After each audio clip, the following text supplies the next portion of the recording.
네, 매주 화요일엔 여야의 청년 정치인들이 서로의 정치 무공을 겨룹니다. 용과 장의 토론 진검승부, 용장호투. 용을 맡고 있는 용해인 기본소득당 상임대표 나오셨습니다. 네, 안녕하세요. 용해인입니다. 장을 맡고 있는 장해찬 국민의힘 청년 최고위원 나오셨습니다. 네, 안녕하세요. 이게 시그널 들으니까 기압이 바짝 들어가네요. 시그널이 이렇게 만드셨네. 우리 또 PD님들이 제주꾼들이에요. 대충 하면 안 되고 이번 주도 또 싸워야 될 것 같아요. 두 분이 이번엔 싸우세요. 저랑 저분이. 싸우시는 네, 걸로. 두 분이 그럼 싸우는 제가 진행을 걸로. 할까요? 부담을 팍팍 주는 시그널이네요. 네. 예. 자, 먼저 용해인 의원이 갖고 온 주제 먼저 해보겠습니다. 이렇게 번갈아 가면서 저희들이 각 그 용과 장이 갖고 온 주제를 가지고 토론을 하는데요. 먼저 윤석열 정부의 한일 외교, 한일 정상회담, 한일 외교에 주목을 하셨습니다. 자, 오늘 오전 윤석열 대통령이 국무회의에서 그 주최대 69시간 근로시간제 와 그다음에 한일 정상회담과 관련해서 굉장히 23분, 네. 뭐 어느 신문이 25분 이렇게 얘기를 하는데 굉장히 공을 들였다는 거잖아요. 어떻게 들으셨어요? 설득이 좀 되시던가요? 네, 이제 대통령께서 23분을 얘기하셨는데 제가 23분을 쓸 수는 없고 네. 하지만 좀 하고 싶은 말이 많아서 차분하고 명확하게 좀 정리를 좀 해야 될 것 같은데요. 네. 국민들이 분노하고 있습니다. 그러니까 윤석열 대통령이 이례적으로 23분이나 이제 발언을 하셨다고 하는데 그걸 보면 국민들이 왜 분노하고 있는지를 전혀 이해 못하고 계시구나라는 생각이 들었고요. 혹은 이제 국민들의 분노와 맞서 싸우겠다라는 판단을 하고 계신 건가라는 우려도 듭니다. 제가 왜 국민들이 분노하고 있는지를 좀 설명을 드리려고 하는데요. 네. 일단 대통령께서 나서서 역사 왜곡을 하고 계시니까 이 부분을 좀 짚어야 하겠습니다. 이미 일본이 수십 차례에 걸쳐서 과거사 문제에 대해 사과를 했다. 그러니까 우리 이제 그러니 잊어버리자라고 역설을 하고 계신데 정말 그렇습니까? 제가 답답해서 한일회담이 있던 그날에 좀 찾아봤어요. 2001년부터 일본의 역사 왜곡, 식민지배 정당화, 그리고 전쟁 국가화에 맞서서 국회에서 대일 결의안을 채택했던 것만 46건입니다. 대일 결의안이 네. 46건. 이 한 1년에 2번 정도는 꾸준히 채택을 한 건데요. 일본 정부는 여전히 위안부 문제, 강제동원 문제 어느 것도 인정을 하고 있지 않죠. 저는 만약에 정말로 제대로 사과했다면 지금처럼 이 피해자분들이 처절하게 싸우고 계실까라는 말씀을 드릴 수밖에 없고요. 지난 16일에 이제 자민당의 마스가 루이 외교부회장 대리가 이제 일본이 다시 한국에 사과를 해야 된다고 생각하느냐라고 물어보니까 절대 그렇지 않다. 아베 전 총리가 과거사와 관련된 최종 입장을 밝힌 바가 있다라고 얘기를 했거든요. 네. 이 마스가와 루이 의원은 일본 정부 외교 정책에 굉장히 큰 영향을 미치는 사람입니다. 그리고 회담 직후에 한국에서 김대중 오부치 선언 2조 중에 일부라도 좀 언급을 해달라라고 요구를 했는데 기존 입장을 전체적으로 이어간다라고 표현을 했습니다. 근데 아베 총리가 일본은 독일과 다르다. 다시는 사과하지 않겠다라는 입장도 사실 여기에는 포함이 된 것이거든요. 네. 그래서 정말 이게 대한민국 국민들이 무슨 예전에 임진왜란에 대해서 사과하라고 하는 게 아니지 않습니까? 지금도 살아있는 피해자들이 있는 일본의 식민 지배와 위안부 그리고 강제징용에 대해서 제대로 사과하고 반성해야 한다라는 것이고요. 저는 청구권 협정으로 모두 해결됐다는 입장 역시 법률적으로도 식민 지배의 불법성을 인정하지 않겠다는 일본의 입장을 대한민국 정부가 그대로 반복하고 있다라고 생각하고 국민들이 바로 그 지점을 알고 있기 때문에 지금처럼 분노하는 거라고 생각합니다. 마지막으로 그래서 이번 외교의 성과를 짚기 이전에 이 일본 식민 지배에 대해서 국가가 어떤 입장을 취할 것인가 이런 본원적인 국가의 역할에 대한 국민들의 질문과 분노를 대통령께서 좀 직시하셔야 하고 그러지 못한다면 여론에서의 어떤 변화도 일어나지 않을 것이다라는 점을 말씀드리겠습니다. 어쨌든 오늘 국무회의에서의 발언으로도 여론을 설득하기 쉽지 않을 거다라고 하는 판단입니다.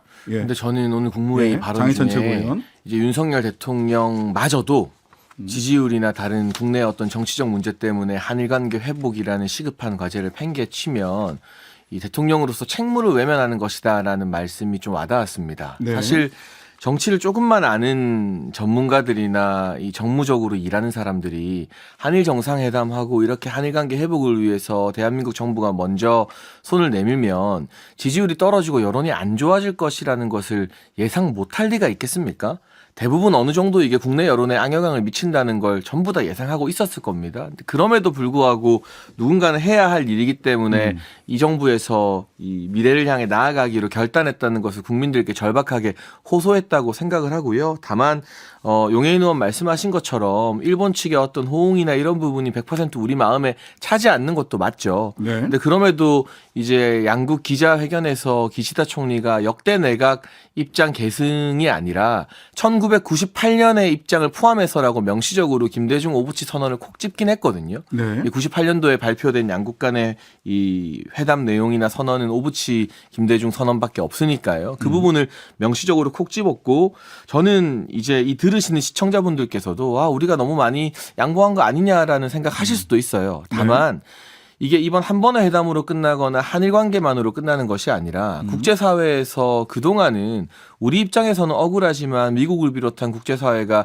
한일 관계 계속 경색되는 것에 대해서 한국 정부가 뭔가 해야 되는 것 아니냐는 물밑 압박을 해왔다면 이번 한일 정상회담 이후로 유엔과 EU 그리고 바이든 대통령과 블링컨 미 국무부 장관 등 국제사회의 중요한 리더와 기구들이 전부 다 이걸 굉장히 칭송하고 치하하고 이후로는 일본을 향해서 기시다 총리를 향해서 봐라 한국 정부가 이렇게 국내 정치 손해보면서까지 결단했는데 전향적인 호응이 있어야 되는 것 아니냐 이런 압박이 공이 이제 일본에게 넘어갔기 때문에 대통령실에서도 우리가 유리한 위치를 선점했다라고 말한 것 같고 한 가지만 더 말씀드리면 일본의 4월 지방선거가 끝나고 우리가 5월 G7에 초대받지 않았습니까? 네. 그리고 아마도 제 예상으로는 뭐 6월쯤에 기시다 총리의 이 한국 방문 닭방 형태의 셔틀 외교 복원이 있을 것 같은데 네.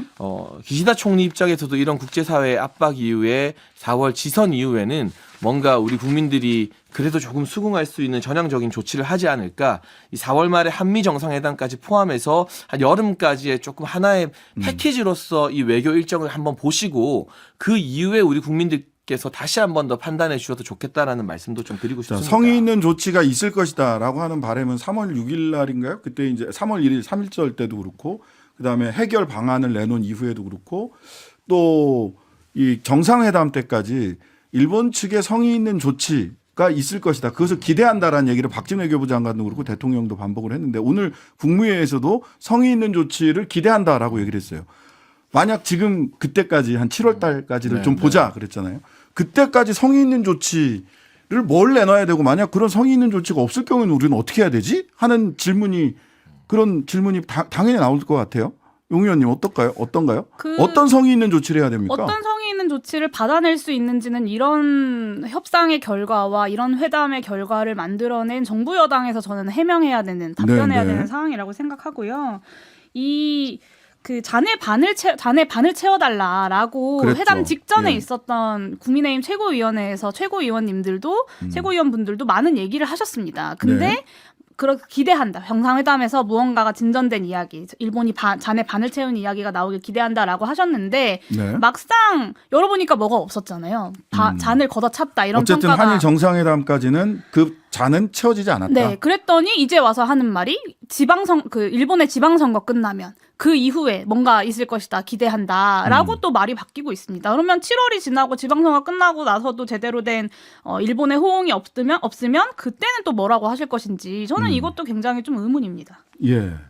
어떠세요? 이런 언제까지 기다리냐, 언제까지 성의 있는 조치를 기다려야 되냐, 이제 이런 질문이세요. 근데 그걸 이제 딱 정해놓고 이야기할 수 있는 부분은 아니지만 분명한 네. 것은 대한민국뿐만이 아니라 미국을 포함한 국제사회가 이제는 일본 측에게 일본 정부의 어떤 조치, 그게 뭐 성의 있는 것이건 전향적인 것이건 이걸 네. 요구하는 상황이 마련되었다라고 해서 이걸 한일 양국 간의 관계가 아니라 국제사회 안에서 한국의 입장 측면에서 이 회담의 이후 결과를 좀 지켜봐야 된다고 생각을 하고 있고요.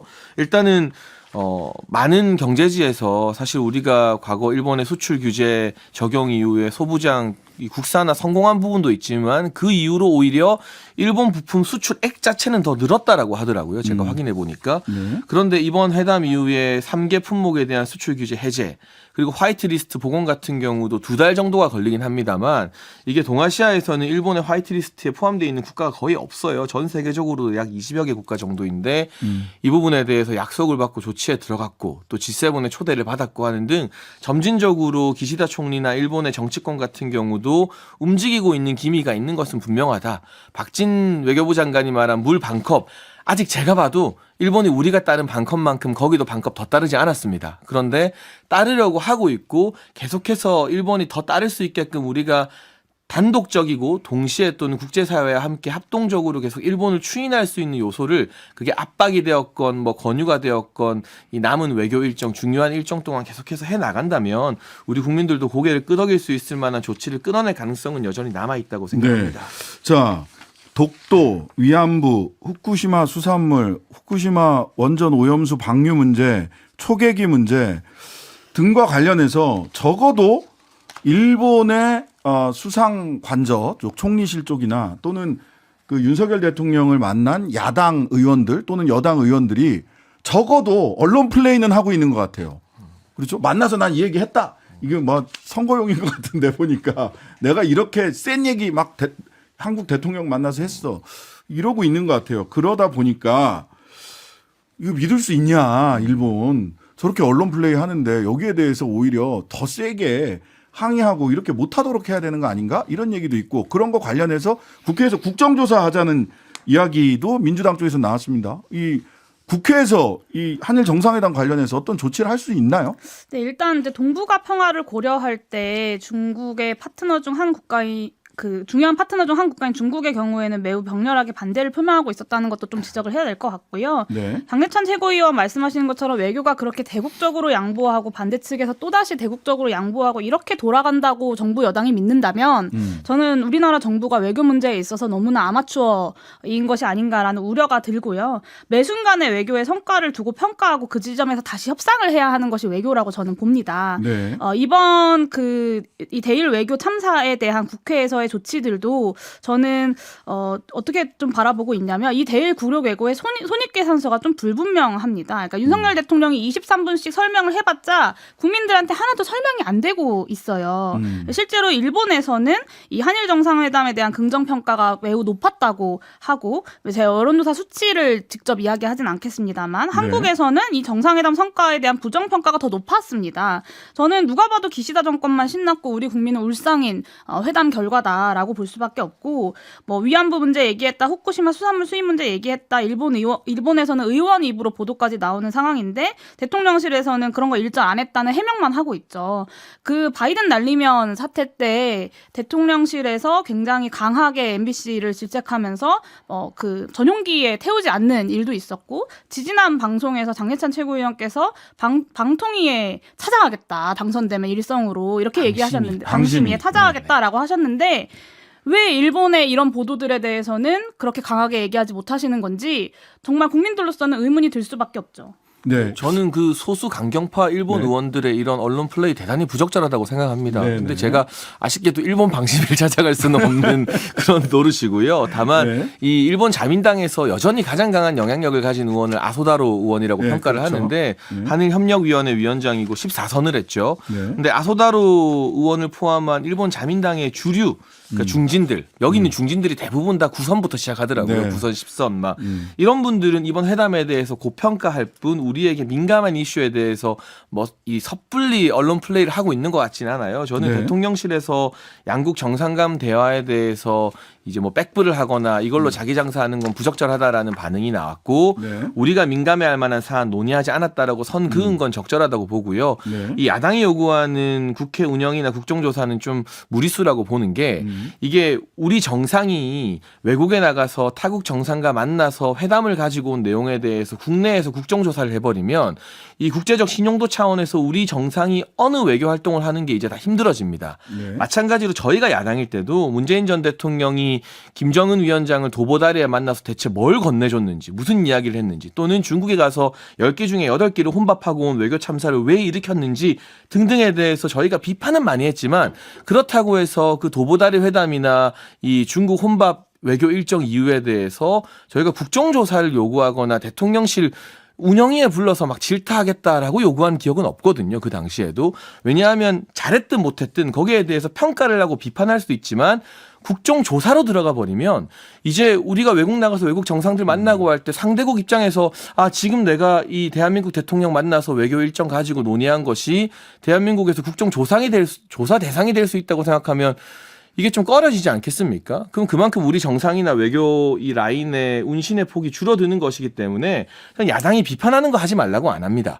더 많은 성과 가져왔어야 됐다 비판할 수 있죠. 야당의 몫입니다. 다만 국정조사까지 요구하는 것은 과거 문재인 정부 전례에 비추어 봐도 좀 무리수다. 그리고 뭐 실망하고 우려하시는 국민들도 있으시겠지만 그 부분에 대해서는 앞으로의 외교 일정에서 윤석열 정부가 좀 국민들의 신뢰를 회복해야 되는 과제를 안고 있다 정도로 평가하고 싶습니다. 한 문장만 말씀드릴게요. 네, 다음 주제로 넘어가야 되니까요. 신의를 전제로 국제 정치가 돌아갈 수 있다고 순진하게 믿으신다면 제발 국내 정치에서도 신의를 전제로 야당과의 대화에 나서 주시기를 부탁드립니다. 네, 그 순진함에 대해서 북한과 중국에 대해서 계속 순진하게 신의를 갖고 있는 민주당에 대해서도 좀 쓴소리 해주시면 감사하겠습니다. 네, 자 오늘 국무회의 앞서서 그 한일 정상회담 관련된 얘기가 한 3분의 2가 좀 넘었던 것 같고, 그리고 마지막 부분이 주 최대 69시간 근로제라고 하는 부분이었습니다. 그런데 일단 지금 어떻게 하겠다는 건지가 혼란스러워요. 대통령이 이야기하고 대통령실 고위 관계자가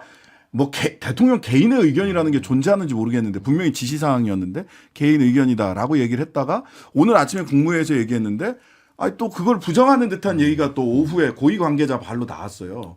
그러니까 뭘 놓고 우리가 토론을 해야 될지를 잘 모르겠는데 어쨌든 입장이 어떻게 되는 거예요? 그것부터 좀 정리 좀 해주세요, 최고위원님. 이 근로기준법 개편안이 사실 국민의힘 지도부가 새로 구성되는 과정에서 나와서 저희 지도부가 이걸 미리 정무적으로 스크리닝하거나 논의하는 과정이 좀 부족했습니다. 앞으로는 어떤 정책을 내놓고 당과 정무적으로 논의를 좀 하고 내놓아야 된다라는 점을 강조했고요. 그 부분은 정부 부처나 대통령실에서도 크게 동의하고 있는 상황이고, 저는 애초에 시간의 방점이 찍혀서는 안 된다고 생각을 해요. 이게 69시간이건 60시간이건 이게 중요한 게 아니라 필요에 의해서 이제 일의 수요가 몰릴 때 유연하게 일을 더 할 수 있고, 일을 더 했을 때 이게 포괄임금제의 부작용으로 돈 못 받고 일하는 게 아니라 공짜 야근하는 것이 아니라 야근 수당이나 초과 근로 수당을 더 확실하게 챙겨 드릴 수 있다. 그리고 그렇게 돈을 받으면서 더 일한 부분만큼 일의 수요가 좀 덜 몰릴 때 쉴 수 있는 것을 보장해주는 제도다에 방점이 찍혔어야 되는데 시작부터 시간에 방점이 찍히면서 좀 프레임 싸움에서 지고 들어간 게 대단히 아쉽고요.